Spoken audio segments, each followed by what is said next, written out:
حضرت یوسف علی نبینا و علیہ الصلاۃ والسلام کا دور مبارک تھا۔ اب جو بھی آتا وہ وزیر مشیر جو ہے وہ ایک ایک پیمانہ بھر کر دیتے چلے جاتے۔ کہا اے یوسف، جس بچے نے آپ کو پاک کہا تھا وہ بچہ میں تھا، تو جو آپ کے رب کو آج کے بعد پاک کہے گا، میں آپ کا رب ہو کر یہ وعدہ کرتا ہوں میں بھی اس کو اتنا عطا کروں گا، اس کو دنیا و ما فیہا میں کسی کا محتاج نہیں ہونے دوں گا۔ حضرت یوسف علی نبینا و علیہ الصلاۃ والسلام کا دور مبارک تھا، جب آپ جو ہے عزیز مصر بنتے ہیں، حضرت یوسف علی نبینا و علیہ الصلاۃ والسلام، تو آپ نے وہ دور جب تھا آپ کا تو قحط سالی کا دور تھا، تو آپ نے اپنے وزراء کو آپ نے فرمایا کہ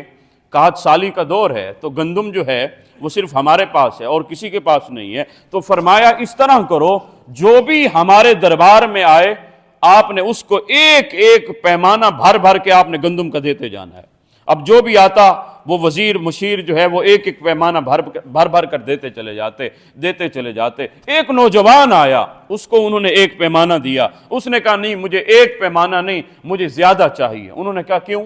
کہا نہیں مجھے چاہیے۔ کہا آپ کا تشخص، آپ کا تعارف، آپ کون ہوتے ہیں، ہم آپ کو 2 گنا کیوں دیں، 3 گنا کیوں دیں؟ اس نے کہا مجھے دیں، اگر نہیں دیتے تو حضرت یوسف کے پاس لیتے۔ انہوں نے کہا ٹھیک ہے ہم دیں گے نہیں،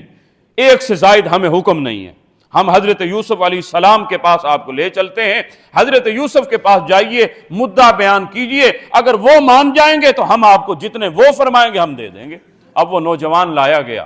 ذرا غور کیجئے گا، سبحان پر میں گفتگو کر رہا ہوں، یہ جو سبحان اللہ ہم کہتے ہیں یعنی اللہ پاک ہے، اللہ پاک ہے۔ میرے آقا فرماتے ہیں جب اللہ کا بندہ کہتا ہے نا سبحان اللہ،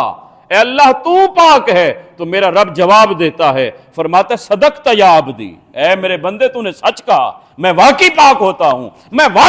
ہوتا ہوں، لیکن میرا رب فرماتا ہے صدقت یا عبدی، صدقت یا عبدی، اے میرے بندے تو نے سچ کہا، میں واقعی سبحان ہوتا ہوں۔ حضرت یوسف کے پاس نوجوان کو لایا گیا، نوجوان نے کہا حضرت میں نے ان سے کہا مجھے 1 سے زائد چاہیے، تو انہوں نے نہیں دیا۔ آپ نے فرمایا آپ کا تعارف، تو اب وہ نوجوان بولتا ہے۔ نوجوان کیا کہتا ہے ذرا غور کیجئے، نوجوان کہتا ہے حضرت ذرا غور کیجئے گا، جب آپ پر الزام لگایا گیا تھا زلیخا کی جانب سے، تو ایک پنگوڑے میں دودھ پیتے بچے نے اس وقت آپ کی شہادت دی تھی، آپ کی گواہی دی تھی کہ حضرت یوسف پر داغ مت لگاؤ، حضرت یوسف تو پاکیزہ ہوتے ہیں، حضرت یوسف نے جرم نہیں کیا، ان پر یہ داغ جو ہے وہ لگایا جا رہا ہے، جبکہ حضرت یوسف تو پاک ہوتے ہیں۔ کہا اے یوسف، جس بچے نے آپ کو پاک کہا تھا وہ بچہ میں تھا، وہ نوجوان میں ہوں، وہ میں تھا، اے یوسف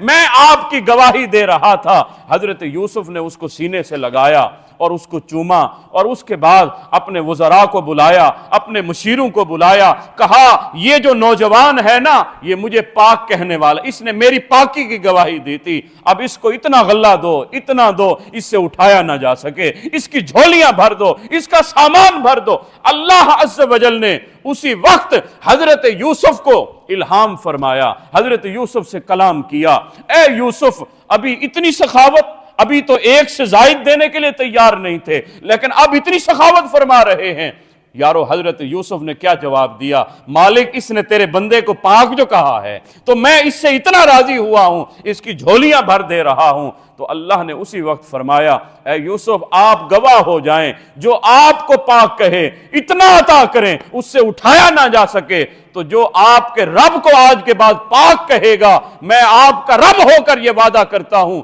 میں بھی اس کو اتنا عطا کروں گا، اس کو دنیا و ما فیہا میں کسی کا محتاج نہیں ہونے دوں گا۔